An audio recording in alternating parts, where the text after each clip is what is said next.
nga po, ma'am. Ay, oo nga, laki. Taga saan kayo? Hagonoy. Saan po kayo sa Hagonoy? Iba, Hagonoy. Malapit sa Iba Oeste ng Kalumpit. Matagal na po yung bukol niya. Medyo matagal na din. Paano niyo po nalaman kay Doc? Yung ano ko po nakita sa FB, yung nasa malamang nung sabi niya, mag-message ka doon. Ako naman din ang sabi nila. Yung anak niyong nakakita sa Facebook, taga Malabon. Dapat yan, pang-hospital. No? Kaya lang, gagawin ko para makatipid ka. Magkano magagastos niya, sabi? Hindi po po wala kapatingan eh. Kasi malaki magagastos, ano? Yung anak ko lang po nakakita sa FB.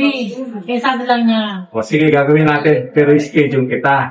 Kasi yan, sa totoo lang, pang-hospital yan. Ikaw ay taga-Hagonoy. Hindi naman tayo namimili kung taga saan, ano? Nakita ko nung anak ko yung taga Santa Maria. Santa Mesa po natin. Mas malaki po rito yung dinala dito. Kaya po nakakita kaya sabi na mag-message ka doon. Ganun talaga yung hospital. Yung doktor sa hospital ginagawa yan eh.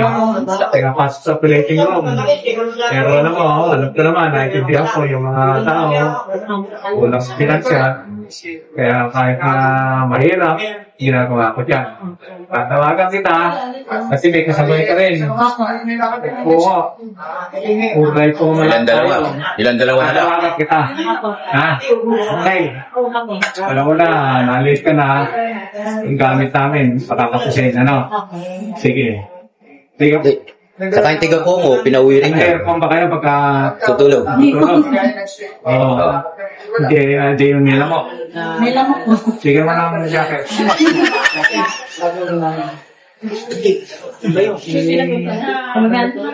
Tama yan. Hindi ba din? Ulang buko yan, ano po? Sige, next time, ha? Salamat po, ma'am. Okay.